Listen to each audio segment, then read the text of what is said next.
Good evening, folks, and welcome back to another episode of South of Shutter Curtain. As always, it's your boy, Devin Hyde, sitting across from the man, the myth, the legend himself, Mr. Lucas Mueller. You want to say hi to the folks, Luke? Hello, folks.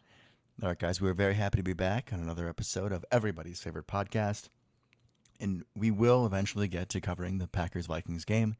Luke and I were supposed to actually record on Tuesday, as we normally do, how our schedule lines up. But after the events of Monday night, I think both of us, there was no way that we could do the show, and I'm really happy that we agreed upon that. Agreed. Yeah, we're not ready for it, and we're hoping to hear a little bit of news before we recorded.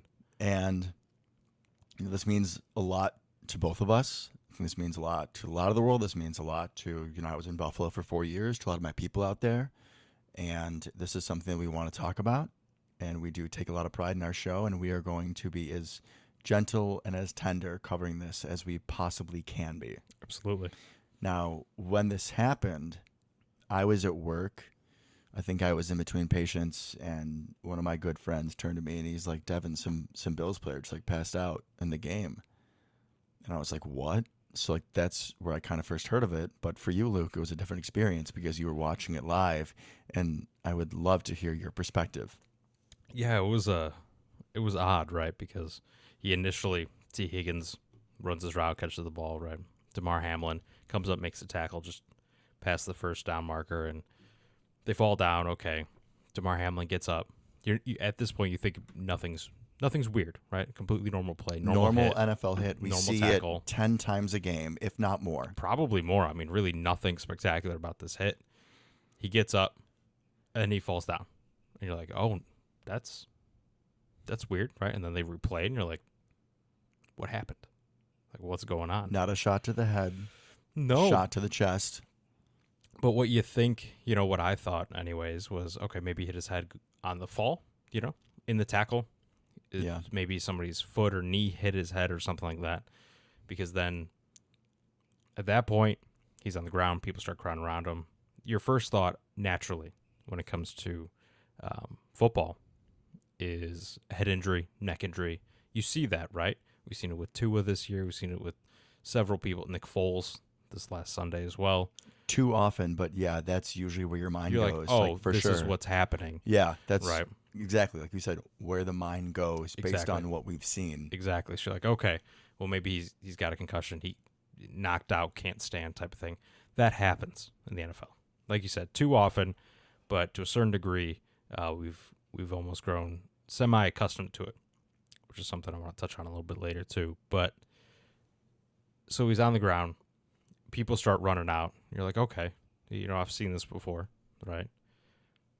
And then the delay just kind of keeps going on longer, right? And then they start showing the faces of the players on the field. And some of them are crying, they're hugging. They look completely lost, right? There's a couple pictures of Josh Allen and Joe Burrow, and the looks on their faces, you're like, oh my God, this is not normal. No.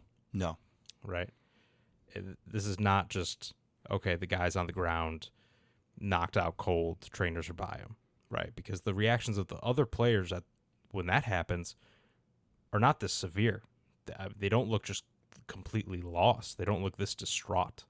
There's definitely a level of emotion, right? Neck injuries and whatnot, but this was a whole different level, as it should have been once what was going on was made more apparent to the rest of us. Exactly, because they cut away to commercial, and they did that a couple times. You're like, all right, this is starting to get a little scary, right? Then Joe Buck, really the turning point for me was when Joe Buck came on and said they've been doing CPR on Damar Hamlin, and at that point you're like, oh my God, right? I mean, this is a whole different ballgame. I turned to my wife, we had it on TV, and I was like, holy shit, this is bad. Like that's a whole nother level, right? You're not talking about it. This is going to sound relatively callous, so I apologize, but you're not talking about, okay, maybe he can't walk right now. Maybe you're worried about paralysis. I mean, at this point, like, did we just watch someone die on live television? You did. And we did, right? And at that point, my mind started racing, and I thought of relatively quickly, and this is how much we pay attention to sports, right? I remember hearing the story about the soccer player. Yeah. right? Yep. Christian Eriksen. That one comes up a lot this week. Yeah.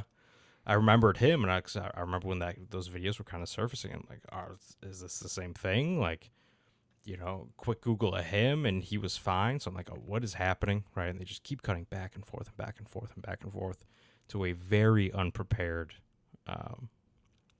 team in studio on ESPN, right? Who I thought did a pretty good job overall, but you could these aren't war journalists. They're not the crime journalists. They're not used to this. This is not their job. They talk about football. Right.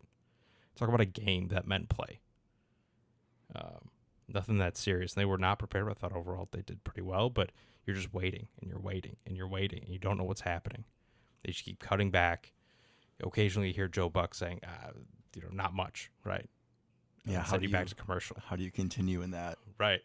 And at some point I'm thinking in my head, like, please cut. Please put on 30 for 30. Do something. Yeah. Like, this can't be good. This can't be good for people to watch. And the team's crowded around them and everything. And everybody's kind of praying together. And then all of a sudden they go off the field. You're like, that's good. Right. As soon as Jamar leaves. They say put him in the ambulance. He leaves. They mention that they waited for his parents his mom was in attendance, right? Can you imagine that? Unbelievable. It's every parent's worst nightmare. Absolutely. They wait for her. She gets in the ambulance and they go. The team's going to the locker room. And then you hear, 5-minute warm-up. And they're coming back. You're like, what is going on? Right? There's no way. And now, thankfully, the rest of it worked out much better than that. They ended up obviously canceling the game. Long-term, it's short-term. In the moment, they suspended it, which was obviously the right call. I think most people think it took too long to get there, which is fair, I think. But at that point, the rest of the night, I was just on Twitter, and I never go on Twitter, but just trying to find, like, is this guy okay? Like, is he alive? I think there was a lot of people that were just constantly refreshing, looking for updates. And I think that in all this darkness and the terrible this event was, is that you did see a lot of humanity come out for a lot of people like yourself, looking for those updates for someone Absolutely. that, did you even know his name? I know that he was on my Madden team. Last time we had a season, but did you even know his name before that game? No idea who this guy was. No, but you cared instantly. Absolutely. When you see something like that, for me, that's something I won't soon forget, and was really, really impactful, right? And seeing other people react to it, like I said, that was the first thing we were like, what's happening? These guys are lost out there. And then they started talking about other things, right? And they kind of got on with it after they suspended the game and everything. But the rest of the night, I went to bed way later than I should have that night, just trying to find something, how's this guy doing?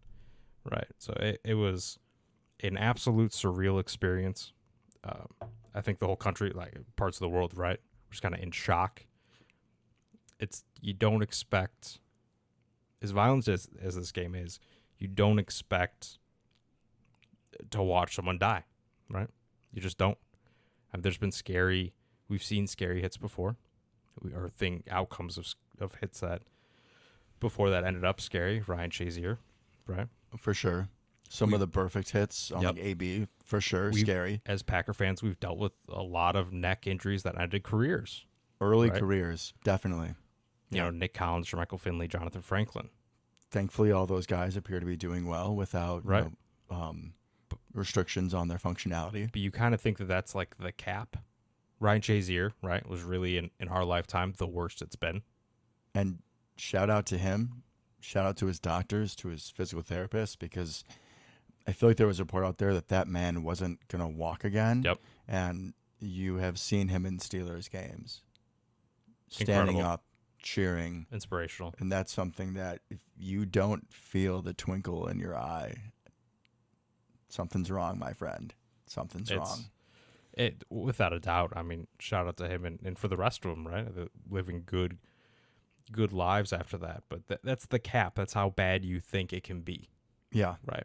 And then this was a whole nother level. And, I'm interested to hear your thoughts on it, right? Because this is your life, right? You're a nurse. You deal with this I know we've talked, I mean, over the years, right? We're friends, so we talk about work, right? And the way I talk about, to a certain extent, I talk about my work, dealing with cars and all that kind of thing. I mean, you're dealing with patients, you're dealing with people. I know you've done CPR on people. You've dealt with these, not maybe not this situation, but similarly dire ones for sure. So I just kind of I want to hear your thoughts. It's your two worlds colliding right here. It really was not in a way that I would ever like. And as I kind of said before, I'm going to try to be as gentle and as careful with my words, especially we know that I'm very prone to a snafu. There's a lot of different thoughts I had with this event. To an extent, nurses become desensitized because I've seen patients plenty of times. Maybe they're not up walking, playing football, but you round on them in the morning and they're talking and joking to you, and then all of a sudden you heard code blue this room, and it's absolute fight or flight.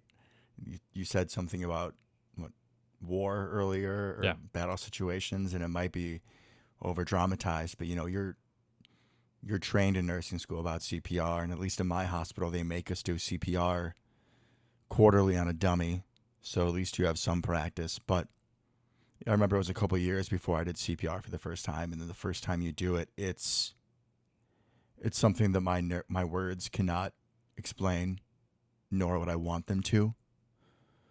Every code that I've been in, we immediately, one of the later people to arrive to the code, we kind of assign that person to take the family out of it, because nobody should have to see what we are trying to do to save that person's life. Or I should say more specifically and accurately, to bring that person back.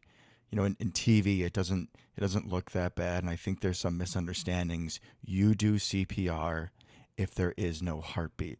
You are throwing a Hail Mary. You are doing everything you can, because every second that goes on that you are not perfusing a person's tissues, especially the tissues like in their brain, they're going to have potentially irreversible damage. It's kind of similar to a stroke in that regard, right?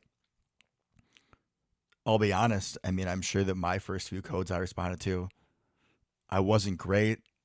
I was probably nervous. I was scared. I think that's very understandable.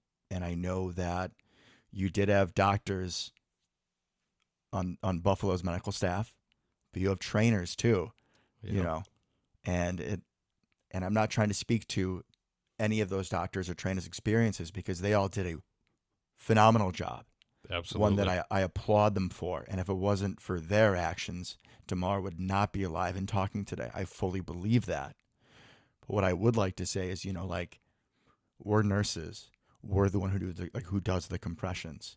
So I know doctors, higher education. I respect the shit out of physical therapists and athletic trainers.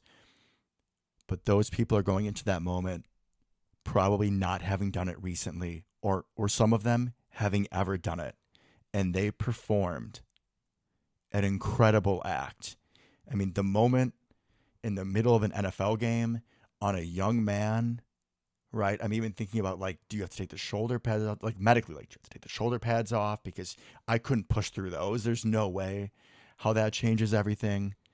And then even just position wise, usually we do it when someone's in a bed, and there's on the beds these days, there's functions where you put it in a spot where it's ideal to do CPR to give them the best chance and for you to not break your back. And they're doing it on the field, on ground level. I had no idea. And I know there's been a lot of praise for the people that responded immediately, and I cannot give them enough. I think I'm a damn good nurse, but if you would have asked me to go out and do CPR in that situation, I don't think I could have performed half as well as they did. So I cannot give them enough of a shout out for their response. But something that I would also sort of like to, mention, I had this thought as I was leaving work that day before we were still waiting for results about tomorrow, is that, I see this all the time. Patients that go downhill during COVID, I saw people that were perfectly fine and their sats just dropped. I make my, before morbid jokes, which I feel awful about now, of stuff that I've had to go through. But even with all that I've been through, this one hit me different. I sat and I listened to a lot covering this. I listened to reports about uh, sorry, Joe Burrow and his teammates going into the Bills locker room to make sure that they were okay. And there was kind of some iffy, like, is the NFL going to make him go back to it? Like you said, the 5 minutes, and Sean McDermott, who, we've grown up watching. Sean McDermott was the assistant Eagles defensive coordinator back on those Eagles teams. He used to harass us. Sean McDermott has been in our lives for a long time, and you cannot give that man enough credit for him and the Bengals coach talking and saying, listen, Zach Taylor, where I need to be right now is with DeMar.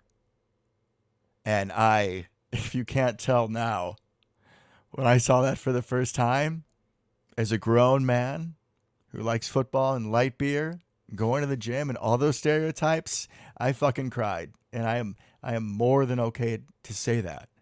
The outpour, the outreach, we've donated $5 million. $8 million now. $8 million now. I'm planning Incredible. on adding to that as well, to DeMar's Foundation for Charity for Kids. And again, just like pause and think about that, right?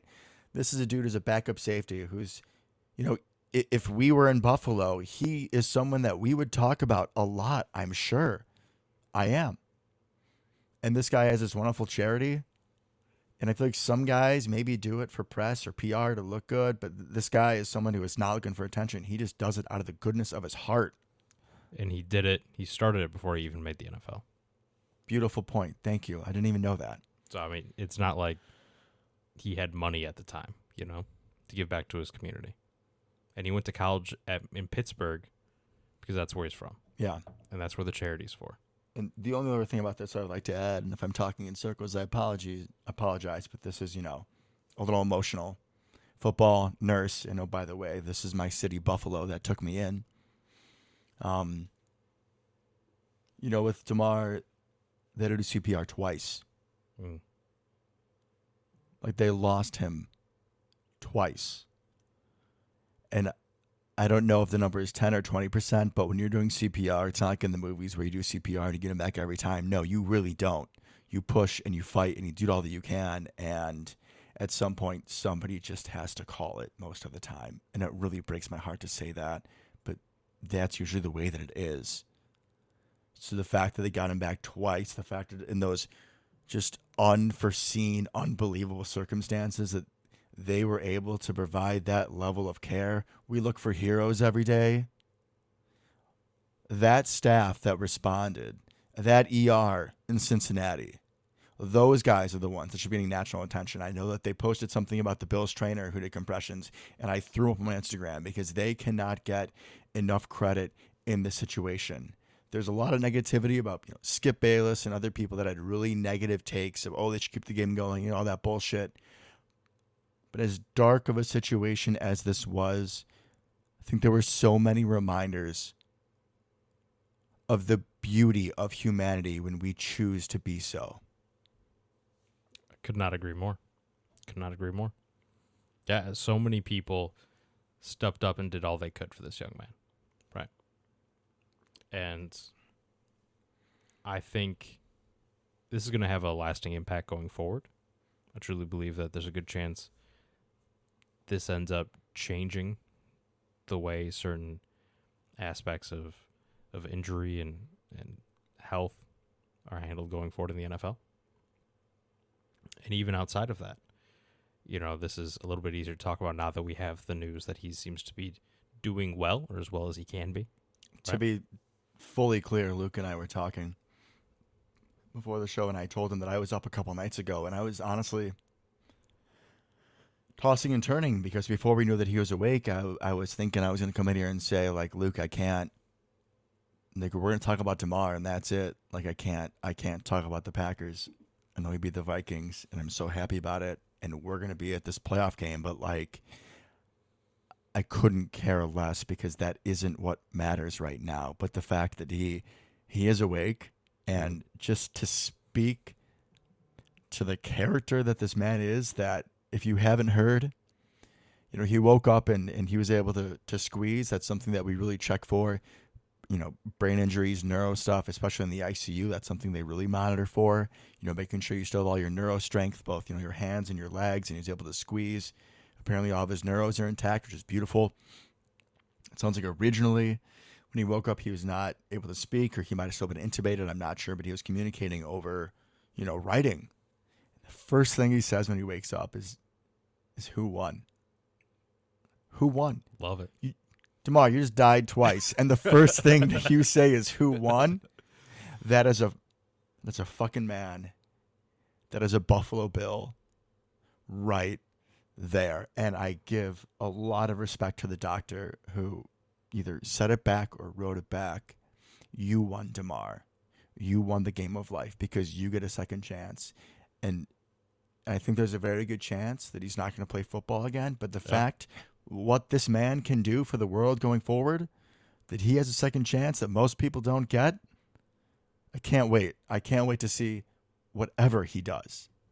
And we did get another update that he was able to FaceTime his teammates, and I cannot speak for certain that he was able to speak, but I would believe so. I didn't really read that report fully, but it's nothing but signs of improvement. Like I kind of said earlier with the CPR, you're worried about anoxic brain injuries, and even if he's intubated, you're not really sure what's going to be there when he wakes up. But it's nothing but good news from Damar, and going forward that no matter what happens with the Buffalo Bills, whether they could play a really good team in the first or second round and lose, or they could go all the way, it doesn't matter. Your ass that every single player on their team is playing for Damar. And of course, south of the curtain, we love our Packers. Of course, we know the Bills are my number 2. But I cannot wait to see when this team takes the field, the love that they have for each other and the respect they show that man. I think we're all Buffalo Bills at this point, right? Essentially. I'll be rooting for him. Bills, Packers, Super Bowl. Let's go. Let's go. I laugh now, and my apologies for the inappropriateness. I just remember a few years ago when the Bills and Packers were both in the title games, and everyone's like, "Oh, Devin, what are you gonna do if they both make it?" And I was like, "Shut up! I hope one of them makes it." And then they both didn't make it. Neither did. Yeah, but that was a dark day. Fuck, dark couple days. If we both make it and they beat us, man, at this point, I wouldn't even be mad. Okay, I'll be a little mad. Not gonna lie, but I wouldn't even be mad. But fair enough. But yeah, this I got overly emotional. My apologies. It's this is me as usual. We haven't seen sad Devin on the show before, but I'm just really happy he's doing better. Oh, I really absolutely. am. And I think some of the good things that could come out of this is I know Tuesday morning at work we all got an email going over CPR and AED locations in the buildings and stuff like that. And that's something obviously that doesn't get talked about a lot, right? I mean, you may have a yearly refresher training type of thing, but that's good to have. That's good to know. And I'm sure a lot of other workplaces and a lot of other people have kind of a renewed focus on some of that stuff, which can be life-saving. And if I may, not trying to, be a little too much here, but CPR stuff, or just watching that and it being a lot, like, I'm here, people. If you need anything in that realm, I mean, anything in general, I try to be helpful, right? More than just hot, shitty Packer takes. But anything in that realm, you guys are listening. You guys are here for us. You're here for me and Luke. This show is constantly one of the greatest sources of my happiness. It truly is. So if I can do anything to help you through this, or like Luke said, if you guys are doing CPR training and want to hear something from a quote-unquote expert, I would be more than happy to help. You have my email, southofjuttercurtain, or myself, devin.hine@gmail.com, and we are always here for you guys, for football, for whatever it is. This is a family that I'm very proud to be a part of. Couldn't say it better, my friend. Couldn't say it better. All right. We can move on to Packer talk if you're okay with that. Yeah, I'm good with it. I So- think we should probably skip I Think and I Know, just because we're going to talk about an hour before we even get to the game we played. Agreed. We're at 25 minutes, but I think that what happened deserved every single minute of it. Without a doubt. Without a doubt. If I may, though, we do have a listener question today. Oh, We do. okay. Okay, I'm intrigued. So from one of our loyal listeners, he asked, do you think that by chance we played the soft zone early as opposed to man in a way to keep players healthy? I'll let you respond first. Like the soft zone earlier in the season, was that a way to keep guys as opposed to what we're doing now? My answer's twofold. No. And how would it? Can I jump in now? Are you done? I wasn't sure if you were going to kind of pause and elaborate, but I would love to hear a little bit more because, I mean, our really only secondary injury happened early in the year with Eric Stokes. yeah. So mission failed, maybe, if that was the goal. I honestly just think that's what Barry prefers to run. I really do. Or did prefer to run. Coming into the season, I think that's his preferred defense. I think it probably took him a little while to understand that that was not the best for us. If anything, if I may, I think, we've sort of talked about this before, right? Is that some people automatically think if you're playing zone coverage, you're playing off, you're playing soft, and that is not the case. As we discussed, you look at the Legion of Boom, who played all zone, but you can still play zone, and you can still go up to line of scrimmage and contest the wide receiver. I would even say that in certain situations, if you are playing a receiver press, even if it isn't man, if it's zone, if you are competing with them at the line of scrimmage and slowing their progress as they go down their route, you might even be limiting the chance of injury because you're not allowing them to get to full speed. True. I think that, like you said very well, I think this is just what Joe Barry wanted to do. And I think it's also important to point out that for this last game especially, apparently Joe Barry went to the DBs and was like, I want you guys to decide how we play this. And there was a conversation. You could call it a conversation. I guess a conversation is any time where two people communicate. Sometimes words are not necessarily exchanged. It was a very short conversation. But correct me if I'm wrong, Luke, because it sounds like you know exactly what I'm talking about. Basically, Rasul and Jair came together to talk about that. And before Jair could even speak, Rasul got himself, looked at him, and he said, yeah, he's yours. I know what you want to do. I know you want Jefferson. He was not exactly quiet about it either. And he's yours. But there wasn't even Jair didn't have to say it. Rasul knew, and we knew that Jair was speaking confidently about himself and his abilities. It's an understatement. To put it lightly. But the man showed up. Little Jefferson had one catch for 14 yards. 15. How about that? And it wasn't when Jair was on him either. Justin who? Have him on a Madden team, and I'm like, I don't want to throw to that little old baby boy anymore. I'm good. He's going to shrink when it matters. I mean, we still actually played a fair amount of zone, and we'll get into this, I'm sure, a little bit more. Zone. But we pressed different zone. Crap out of Jefferson. I mean, Jair was looking for blood every time he went up to the line of scrimmage. It was glorious. Jair and I are friends now. Jair, listen to the show. Definitely. Clearly. So we're just going to have a whole different vibe for today's show. So now I feel like we're just going to be sporadic. Because I like it. The next thing I want to talk about, and again, I would like to apologize for the tone of my episode. Is kind of last week was very me-esque in that I felt really awful after what happened. So I would just like to apologize in hindsight. But one thing I did mention on my list of disappointments, we're going to call it now, my list of disappointments, people that are disappointing me lately. That's okay. Yeah. Trying to, be sensitive after my sins. The king of my list of disappointments last week was who? Lucas, do you remember? Savage. It's Darnell Savage. And I will be fully transparent. I think the night before the game, I might have had a couple drinks. And now that today I am 29, Happy birthday, bud. Thank you, sir. There is nowhere else I'd rather be right here, right now than doing the show with you. I'm very blessed. In my basement. I appreciate it. You get older, you appreciate the important things, and that's exactly what I'm feeling. But let me get off the soapbox and get back to another soapbox. Oh, God, where was I? Savage. You drank. Oh, yeah. So I honestly, and it's not like, I had a couple, you're 20, it's like 6.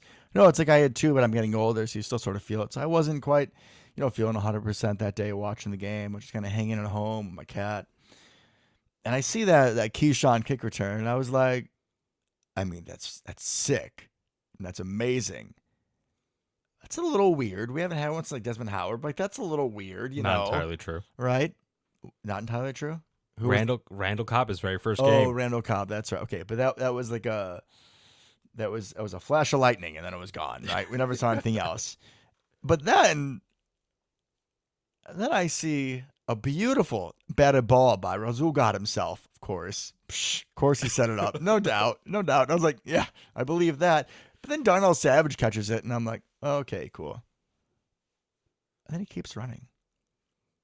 And he has a convoy. And the man goes all the way to the house. And I was like, I had 2 beers last night. Did someone put something in my drink? Like, am I okay? Because this can't. No. This can't be happening. No. This can't be happening. Can't even say it. Darnell Savage pick 6. Can't even say it. If you would have told me someone have a pick 6, if you would have told me that, like if I didn't watch the game and you were like, yo, Devin, someone had pick 6. First of all, I'd be like, Razul God? You'd be like, nah. I'd be like, Jair? You'd be like, nah. And I'd be like, oh, Rudy Ford? You'd be like, nah. And I'd be like, Quay Walker? Like, it would have taken me 10, 15. Yeah, Ennis Gaines. Did we put Sean Ryan at cornerback before I would have guessed that it was Darnell Savage coming up with the interception?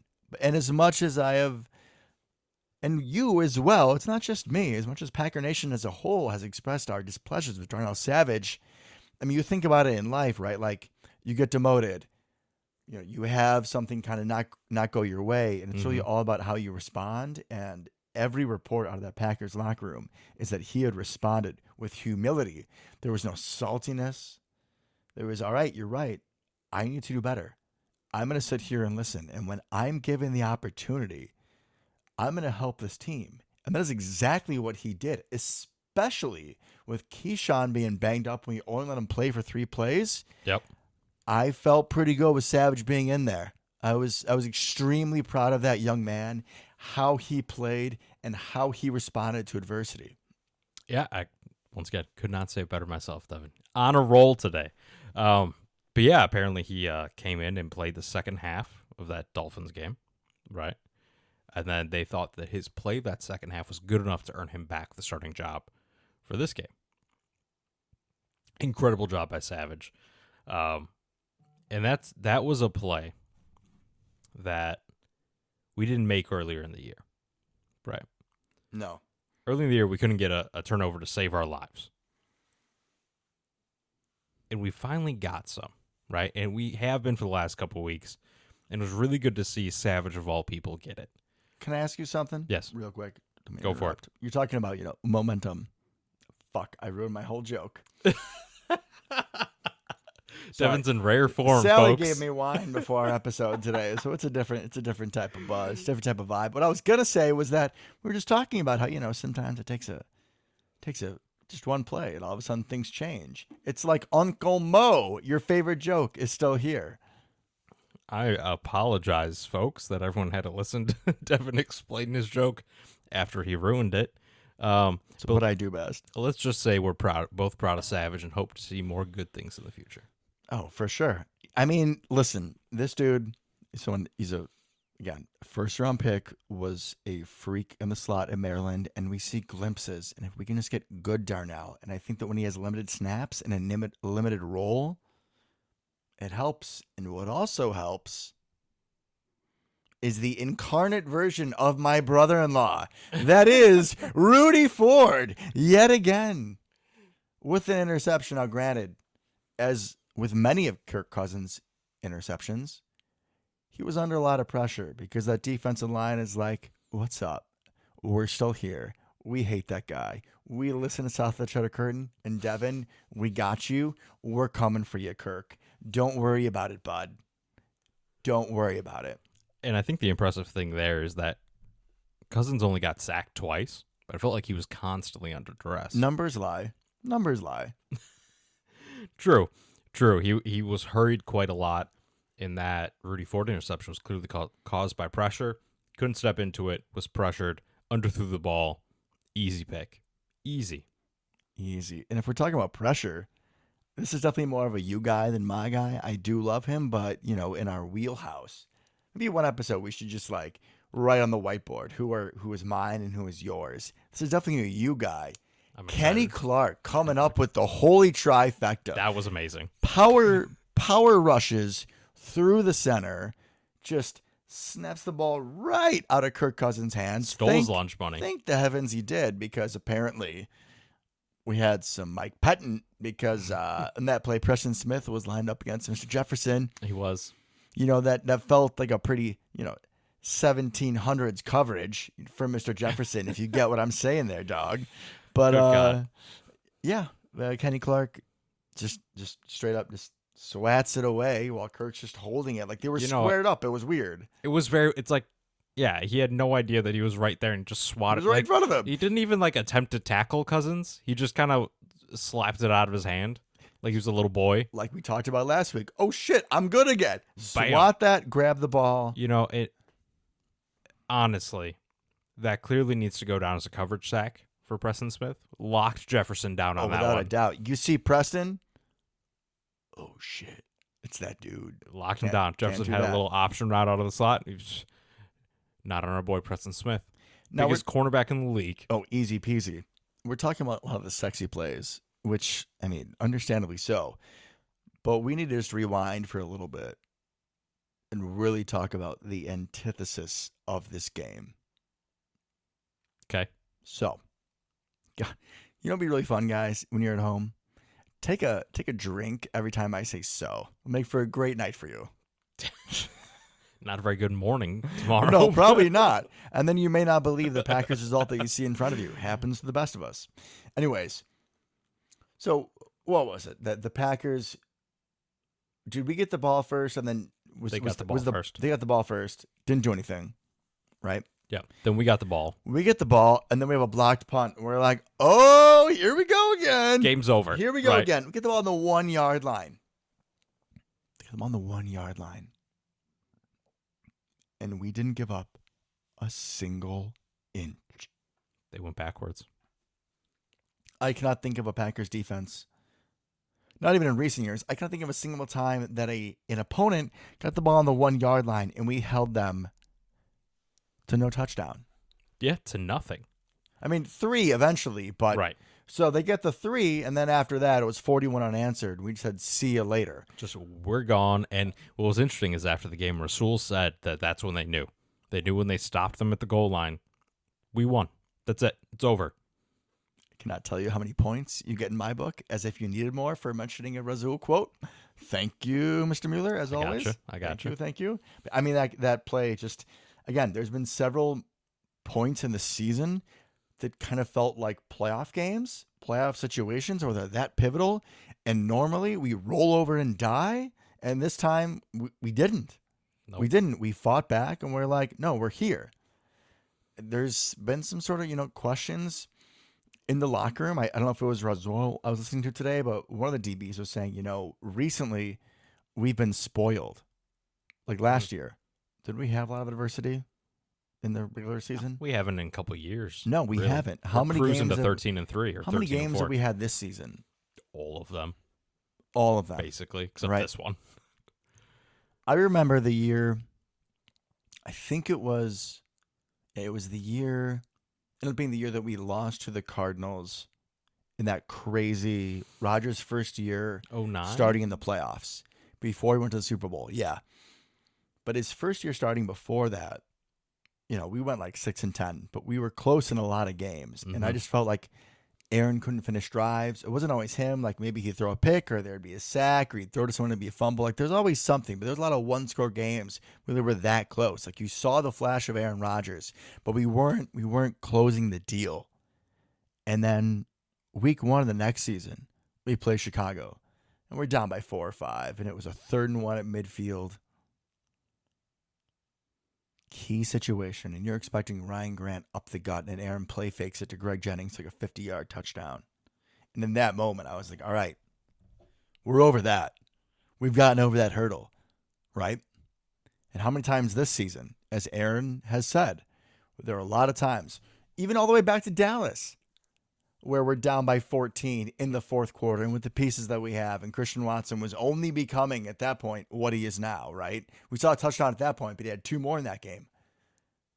But there were so many times where that would have been a beautiful time to pack in the season. It would have been a beautiful time where that goes wrong, and we just fold like an over-caffeinated origami artist. Just fold, fold, fold, fold, fold. Good God. I stole that from ESPN 2K5. I was going to say, there's no way you made that one up. Yeah, I give my credit where it's due. There's something about this team and the adversity that you go through. There's a reason that I have tattooed on my shoulder, smooth seas don't make skilled sailors. And at the time, I had a much different meaning for it. But now it might just be for the 2022 Green Bay Packers. If we win the Super Bowl, man, you may have to add to that. Just put the year and the team. Well, you know what, man? I got this big old tattoo on my right shoulder. My left shoulder's been feeling hella lonely lately. Please, Aaron, Keyshawn, Josiah, I was gonna say, AJ Dillon, Aaron Jones, Yash Nyman, whoever else wants to join on in, Kingsley Inabari, Quay Walker, I'll name half the roster. Y'all want to join in on filling my left shoulder, please and thank you. All right. Did not think we were going to get some tattoo shout-outs out of this, but hey, we did. Let's reel it back in a little bit here, shall we? Let's reel it back in. I guess.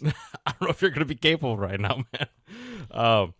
We've talked a lot about defense, right? So let's continue that for a little bit. I think the biggest thing that I noticed early, even before the rails fell off for Minnesota completely, this is by far the most physical this defense has played. By far. There's a swagger with it. There really was. And obviously, you didn't love the Quay penalty where he body slammed the dude. That was a little bit too far. Step too far. However, dude was coming for people across the middle of the field. I think if I were to be a Packer player on this team, would I be Quay Walker? Is it a fair comparison? Okay. No. No. What? Maybe Dallin Levitt. All right. You can finish the show by yourself now after that. But the defense played so physical and really enforced their will, right?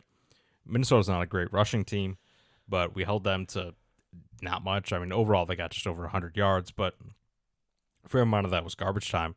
We stopped them early, right? Yeah, they abandoned it pretty quick. I mean, really going quick. up 17-3 with like 3 points from the offense really helps. Thank you, Sav and Keyshawn. Correct.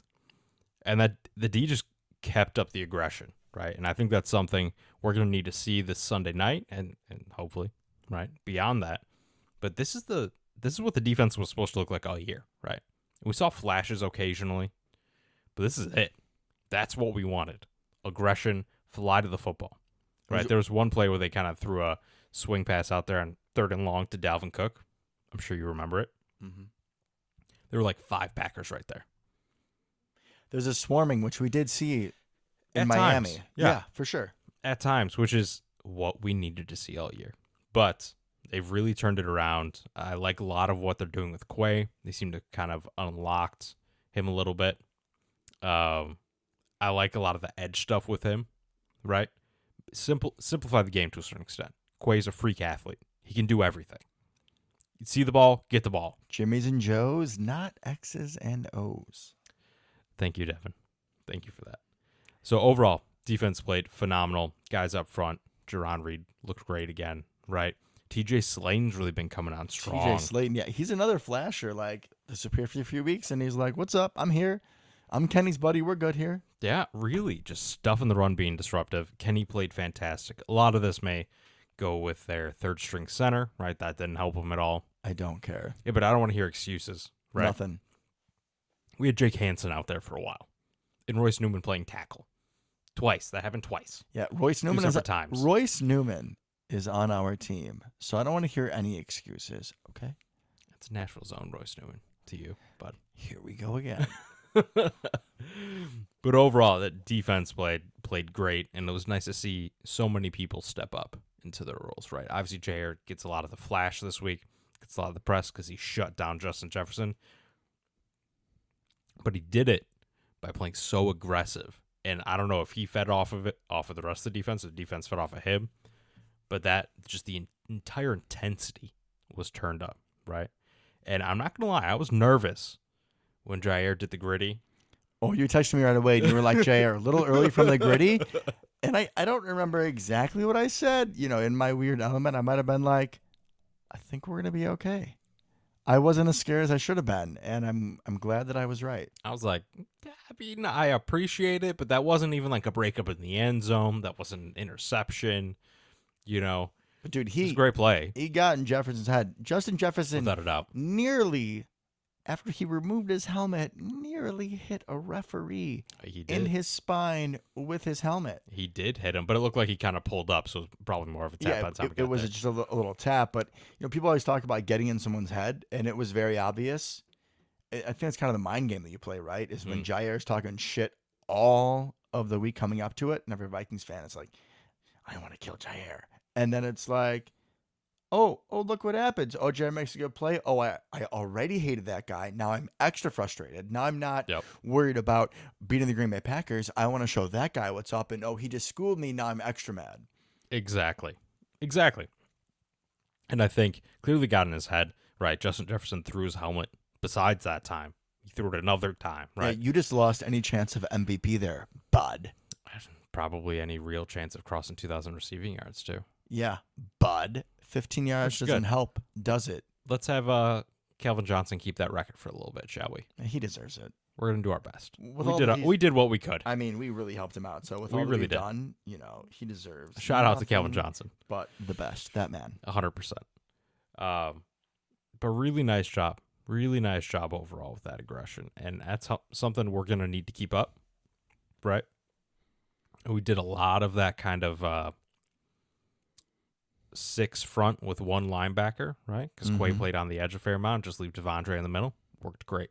Probably going to see a fair amount of that this week, I would imagine. Wouldn't be opposed to it. It definitely creates some challenges for the opposing offense. Yep. And we'll get into it, but stop the run and make Jared Goff beat you outside in the cold. Love that plan for us. That has to be the plan for us because this running game is stellar, and Jamal Williams does not have a single bit of animosity in his soul. That man plays with an intensity. I don't know where it comes from. Maybe it's from the Naruto shows that he watches, but he's special. He was good with us, but he is special. And DeAndre Swift, as I've said before, lives up to the name. We'll get there. I think the running game's overrated for them. They're very talented. They're kind of middle of the road actual production. But Jamal Williams scores nothing but touchdowns, and I love the man dearly. Let's just, kind of slower I don't say roll they're bad. a I'm little just bit. saying. I'm just saying that when we talk shit, what happens? I'm not talking shit. I'm just You saying know they're what? like in the I middle. guess with my monologue last week, that was probably one of my more intense anti-other teams. Yeah, I think that's fair. But I wasn't guaranteeing a win, was I? I was just No. saying that I wish that. Yeah. So what's how this works? Is it I can talk shit, but I can't really be sure we're gonna win? Is that where I cause us bad luck? That's probably the sweet spot. Okay, well then I definitely respect this Lions team and know that they could totally kick the shit out of us. I want to make sure that is loud and clear over the airways. I'm glad you're putting that out there in the world. Yeah. Glad you're putting that All out about there. the universe, bro. I can tell. We should probably talk about the offense at some point. They did score points, right? Well, we should start with the one thing on offense, most certainly. Something that is most important, which is something on a tangent that I failed to mention last week. And this is something that is very near and dear to your heart. Hmm. So I'm really surprised. I mean, with me and my forgetfulness, not that surprised, but with you and your obsessions, that you did not force me to bring this up is a little bit beyond me. Okay, I'm interested. So Robert Tonyan Oh, yeah. I was getting there. scored himself a touchdown. Well, they didn't even show the best part, which I'm sure this is where you're going. They didn't even show it on replay or anything. That's not where I was going at all. Oh, okay. Well, then I'm intrigued. We were talking last week about Christmas gifts. You know, the Christmas gifts that the rest of the NFL gave us, and we're very, very lucky. But if I'm going to take a second for a personal moment, because as listeners have liked to say, they like to hear more about my personal life. So I received a gift from my dad's girlfriend for Christmas. She told me that she took a trip all the way up to McHenry, and she is a lady who is very particular about her time. She does not want to be at an airport a minute more than she needs to. She values her time very much. I appreciate that about a I person. can understand that, yeah. So she drove all the way up to McHenry because she wanted to get me a Tonyan and Sons sweater, right? Like the one that Rogers wears on the show. Okay? Yeah, I'm following. And apparently she learned that, what's his face? Jimmy Graham had a black one because he wanted a black one. So Jimmy Graham has a black one. Aaron has one. Mm-hmm. Packer players have one. The people that work for that company have one, and that's it.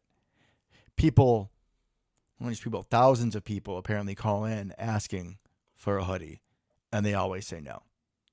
So my dad's girlfriend, accompanied by my dad, walked into the store, and they were like, no.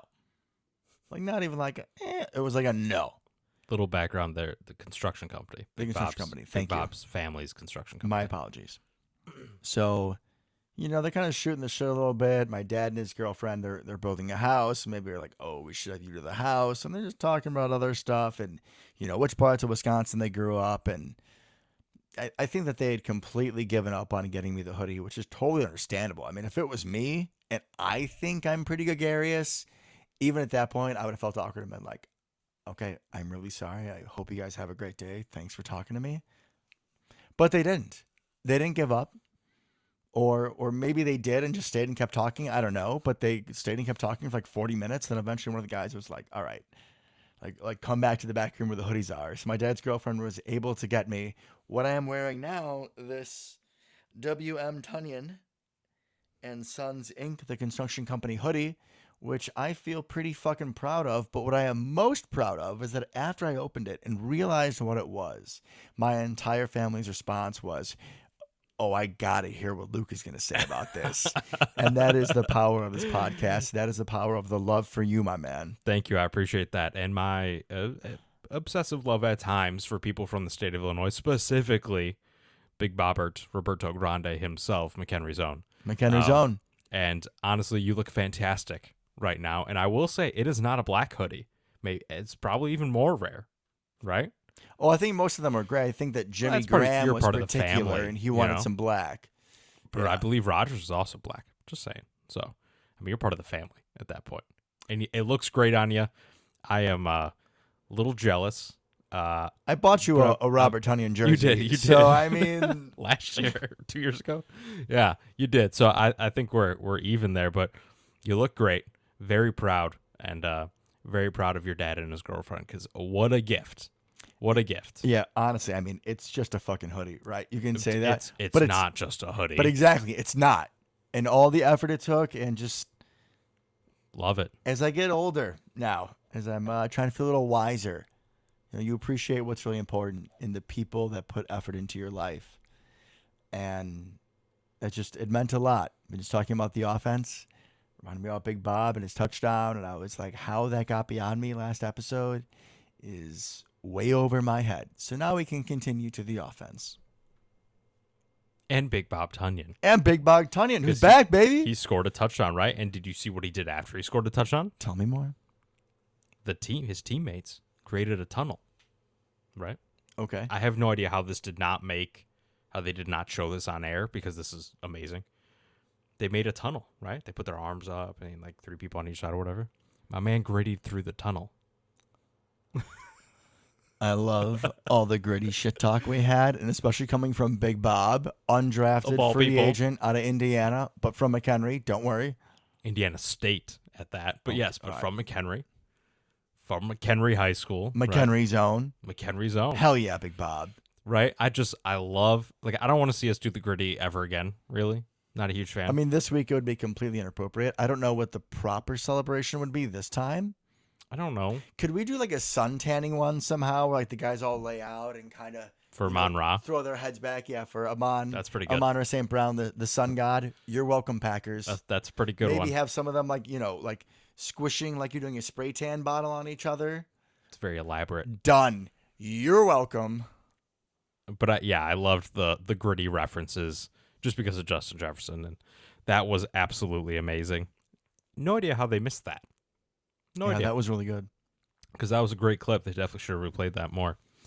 But overall, the rest of the offense, Aaron Rodgers looked fine, right? A couple good plays. That's all we need, though. Didn't have to do anything. That's all we need. A.J. Dillon had another touchdown. Looked pretty decent, right? Again, just 3 or 4 yards. Keep pounding those legs. Keep punishing defenses. Establish the run to show the play action. Exactly. Aaron Jones, like before, he was banged up enough to leave. Like once we had the game in hand, sneakily had over 100 yards. Which when they said that, I was absolutely bamboozled Because we didn't really have to do much. Yeah. Christian Watson didn't have a big game, but I think that's good. I think it's good that even when teams are shutting him down, when they are game planning for him, that other people can show up. Romeo had a fine day. Yeah. Big Bob had the touchdown. Offensively, not a 300-yard, passing performance from Aaron, not a 200 yards rushing on the ground despite Jones's good day, but it was enough. It wasn't necessarily pretty, but it was enough. Yeah, it wasn't the most flashy. I will say that we had Christian Watson a couple times deep downfield, and I think it kind of felt like a couple of missed DPI calls potentially. He definitely is not getting those calls at this point. He kind of had like the dropped touchdown thing where there was good coverage, but he just kind of couldn't bring the ball in. But I love that we keep throwing it to him, right? We keep throwing it deep to him, and you got to keep doing that. You got to keep them honest. Got to keep the defense on their toes. Send him deep a couple times per game. You throw it. What's the worst that happens, right? So I like that we kept doing that. At one point, I just felt like almost every play was like, let's bomb to Christian Watson, right? Not a bad idea. Not a bad idea at all.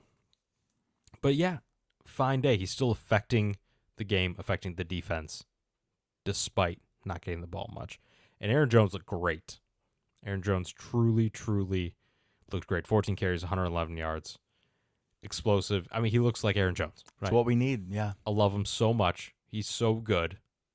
Keep up the good work. But overall, kind of a ho-hum day from the offense, right?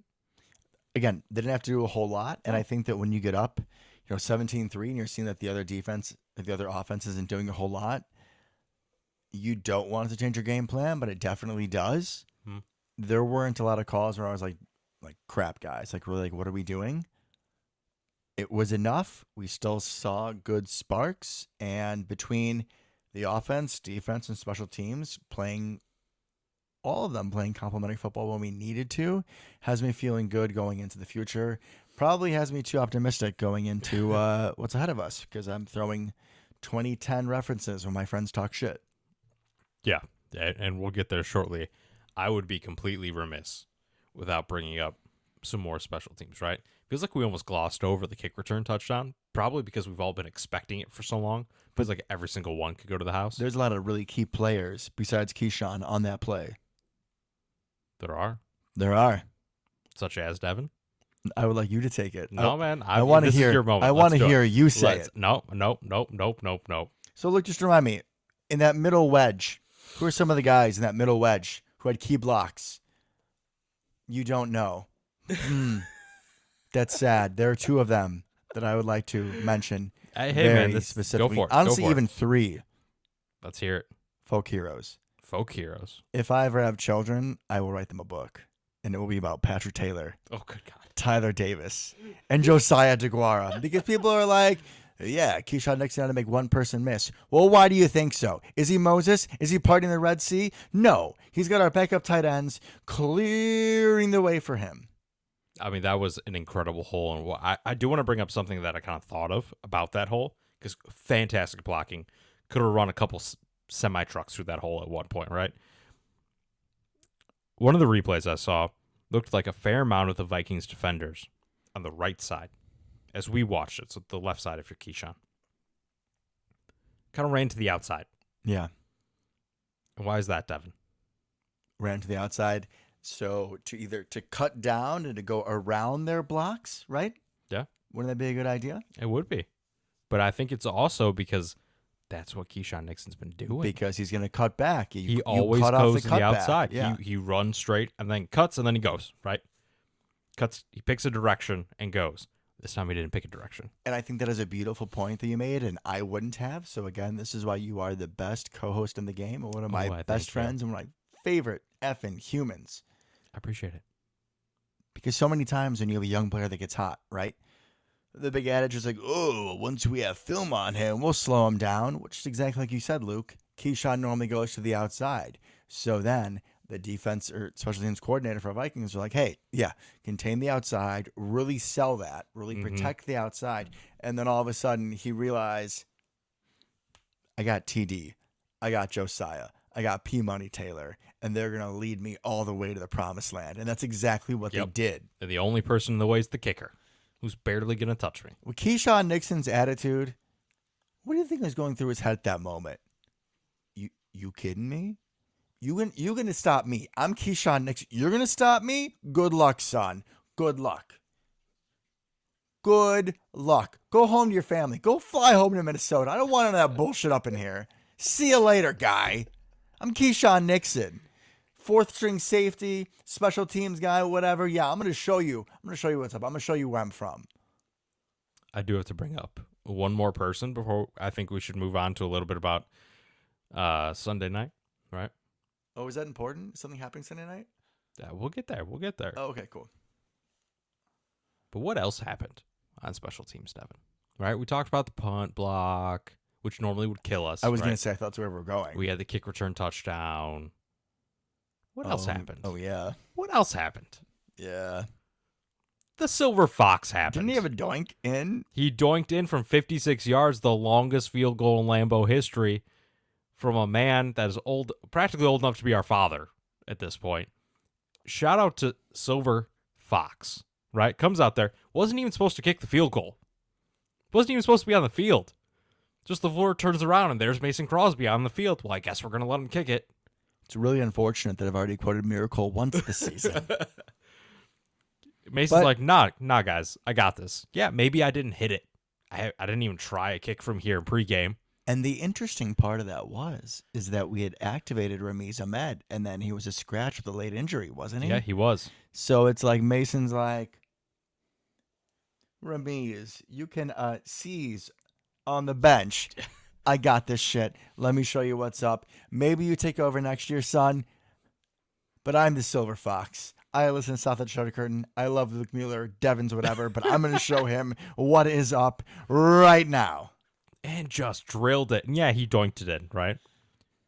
That's why the Packers are better than the Bears, because we doink it in and they don't. Yet again, I'm a Packers fan, not a Bears fan. It's my birthday. Let me have it. Only because it's your birthday. Otherwise, I'll just say you're clearly overcompensating. Victory is mine. But what a play by Mason. And once the story came out that he wasn't supposed to kick it, he was just on the field. Even better. Nah, dog. I got this. Let me go kick the longest field goal in Lambeau Field history when it's cold and I'm ancient. Absolutely love it. Love it. Okay, now we can talk about the Lions. Yeah, they're a team. We played them. I think that probably one of the lowest points of our season is when we went in what was at that time a must-win game. We threw 3 interceptions. We had the rollout pass to David Bakhtiari. This was a game that was not only as a whole us not playing our best football, we were still doing that crappy zone coverage. 3 red zone turnovers. You're going to lose that every single time, right? We were a lot of self-inflicting wounds. This is a much different Packers team. I don't care about that previous game, honestly. I think there's pretty much nothing from either team we can take from it, right? Okay. The Lions didn't play well either. No, they did not. It was a very ugly game. We threw 3 interceptions in the red zone or closer, 2 of which were in the end zone. Aaron Rodgers is not going to do that probably in his career. Hasn't done that in 10 years. Correct. It's not going to happen, right? Pretty much nothing from that game I feel is transferable into what's about to happen. Now, the Lions have been hot, right? We've been two of the hotter teams in the NFC, if not the hottest teams in the NFC. It's a beautiful matchup. Right? And I pray that Seattle loses, right? Because, quick breakdown. If Seattle wins, the Lions cannot get in. I couldn't agree more with your thought process, and I was just going to ask you that question because what this leads to, like you were saying, is if Seattle loses, then the Lions... Wait. If Seattle loses, the Lions can win in it. If Seattle wins, it's us or Seattle. And you were saying that you want them to... I want Seattle to lose. I don't want to see Seattle in the playoffs. Oh, actually, what's really awkward is I completely think the opposite. What I want, here's why. I understand from a competition standpoint, it may be beneficial for us if the Lions are out of it. Right? I get that theory of thinking. Okay, yeah, I am way too confused. You go, and then I'll explain what I was trying to think. My apologies. It's been a very emotional show. I'm pretty sure I know where you're going, so I'll try to cut some of it off. Thank you. Right. So let's break it down real quick again. If Seattle wins, their playoff hopes are still alive. Right? Unless we win. We win, we're in. We beat everybody. If Seattle wins and Detroit wins, Seattle gets in. Okay? Just putting that out there for everybody. I don't want Seattle to get in. I want it to be a win and in game for both us and the Lions. Twofold. One, that makes it infinitely cooler. And since both of us will be there, along with our friend, and also my aunt is going to make a guest appearance there, it will be the atmosphere. If it's a win and in for both teams, Sunday Night Football, last game of the season in Lambeau Field, prime time, under the lights, could not be more magical. Second part is, honestly, if we lose, I'd much rather see the Lions in than the Seahawks. Because, yeah, maybe it's just hard knocks, but the Lions are kind of lovable. And I like a lot of people on their team. Yeah, they are the lovable younger brother, and Dan Campbell is absolute gold behind the mic. He is, and they hate us, the Lions, which is kind of annoying at this point because I just kind of want to pat him on the head. Be like, it's okay, guys. You'll get your turn. But that's what I want. I want winning in for both us and the Lions because the Lions getting in is better than the Seahawks, to me anyways. And the atmosphere that will create, which will already be amazing. The atmosphere that will create could not be better. Purely magical at that point. So, sorry to me a minute. I also want to add on that Aaron talked about, people were asking like, hey, what about this Sunday night game and 80,000, fans, and what are you thinking about it? And he's like, well, last night game, there were a whole lot of people in purple. But they got pretty quiet by the end of the game, and I cannot wait to see 80,000 people, much more majority Green Bay, going absolutely wild. And Lucas Mueller, we will deliver for our quarterback. I personally guarantee you that I will not let Aaron down, and I will go absolutely berserk the entire time during this game. You might want earplugs. I think you may have to rest your voice after this episode until Sunday night. I mean, get some lozenges, drink a lot of nice warm tea, Okay, go fix the car. I'm fine. So after I wrote on the board and I figured it out, a lot of people have been trying to go back and forth. Like, is it better for the Packers if the Lions have something to play for or if they don't? And while I completely understand your perspective of it makes for a better environment, it makes for, so much better storylines, there is nothing more dangerous than a man or a team who has nothing to lose. When we played them week 17, week 18, week 24, whatever the last game of the season was last year in Detroit, because I can't even keep track how many games there are, they were doing fake punts. They were doing fake field goals. They were doing all sorts of shit. And I'm not saying that if we are in a, both of us win or go home situation, they won't do some weird stuff. They may still do it. Oh, I'm sure they will. But if their only mission is to ruin us in those, 4th and 5 at midfield and all those tricky situations, Dan Campbell is going to get up and bite our kneecaps off, and he is going to go for it every single time. Fake punts, 0 blitzes. Heaven knows what that man is going to do. So we definitely want the Lions to have the chance to make the playoffs if they beat us. However, if we show up and we play our game, how do I say this gently? I do believe that the favor is in our, the odds are in our favor. There you go, bud. There you go. It's been an emotional show. I basically cried on the show, so get over it. Pretty much a couple times. So I think a couple key points here real quick to hit that kind of prove that point, that I think we are the better team at this point in the season is they have a bad run defense. We have a good run offense, right? Jared Goff is not good outside of Detroit. He's even worse in prime time in the cold. All of that's true. Yeah, I mean, he plays in a dome now. He played in L.A. before. Where do you go to school, Jared Goff? Cal. Would you look at that? Would you look at that? Now, calm down there for a second. So did Aaron Rodgers, but he clearly has adjusted to the cold. But we get primetime Aaron Rodgers is the best Aaron Rodgers. Sunday Night Football Aaron Rodgers is by far the best Aaron Rodgers. He's the guy at that point, right? He is the man. Jared Goff is not. So I think a lot of things have kind of lined up in our favor. Now, does that mean we necessarily win? Of course not, right? Of course not. However, this is probably the best situation possible. At home, at night, last game of the year, all the pressure's on us. This is when Aaron comes to play, right? See, I would think the exact opposite. I don't like all that, we're at home in January when it matters. And we do play well in the regular season, so maybe those curses aren't there. But I'm instead going with the mentality of nobody expects us to get in. And nobody wants us to get in. It's not like, we're going to be the same old Packers. This feels different, and I want the us against the world. I want us to be the Grinch that stole Christmas, except Christmas is in January and February this year. This isn't the old we're going to get a first-round bye, and then we're just going to, lose to the Niners. I want this to feel different. Well, I think, I'm sorry to burst your bubble, but the world thinks we're going to win this game, I think. There are people in this world who don't. Okay, the majority of people think we're going to win this game. Well, then I don't. So they'll be inspired by me. I believe in you guys. Oh, God. Josiah, I'm kidding. So the majority of people think we're probably going to win this game, but I will say we are a different team, right? Coming in at the end, barely. But we are a team no one wants to play. That much is true. Like we're on a hot streak? I feel like we're on a hot streak. Maybe there's an old relative who's been staying with us. Oh my God. Maybe Uncle Mo didn't leave after Christmas. Maybe Uncle Mo was like, I like it here. I think I want to stay around until February. Would you look at that?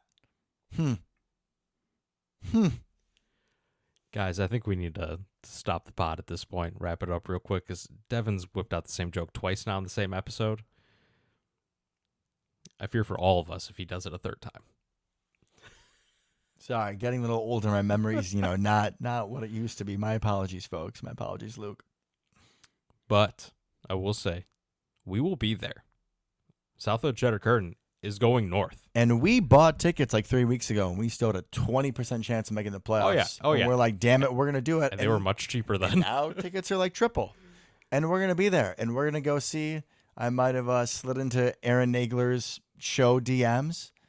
And, put our name out there, or at least put my name out there so I can hopefully find him and other, currently, for the time being, higher ranking Packer media members.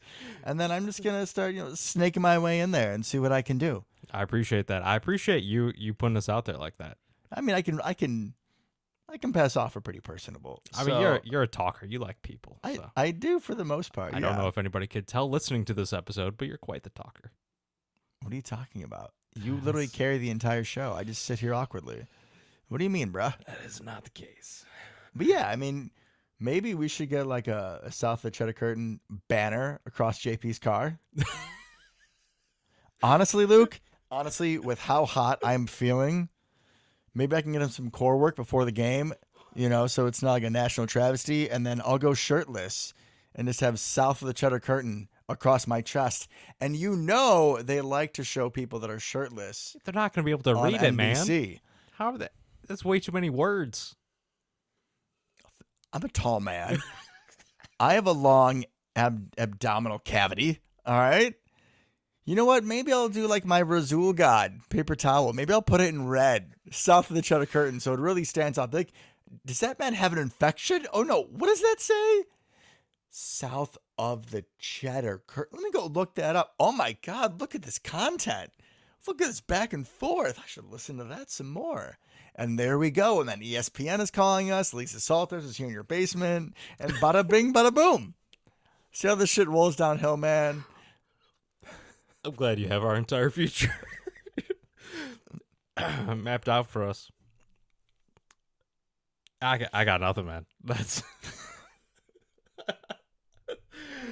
all right. 29 might be my last year on Earth with how this is going. It's yeah. Happy birthday again. All right, but since you're out of words on the reels, guys, I really just again want to thank everyone for listening. The show is, probably said it before in this episode, and I'll keep saying I don't care. This is one of the absolute, best things I have going. I love it. I love the feedback we get. I love coming here and talking with you, Luke, like we've done for so long. And whatever happens on Sunday, I'm so happy we're there. Yep. I'm so happy that we have been with this Packer team through this journey. I think this team particularly has given myself some life metaphors, which we can get into at another date, because I know for a fact that your wife wanted to cook some dinner. And I do love Miss Sally. She's a wonderful woman. And we are approaching 76 minutes. We're back to our look at us go. Our long ways. So let's go beat the shit out of the Lions. And until next week, Go Pack Go. Go Pack Go.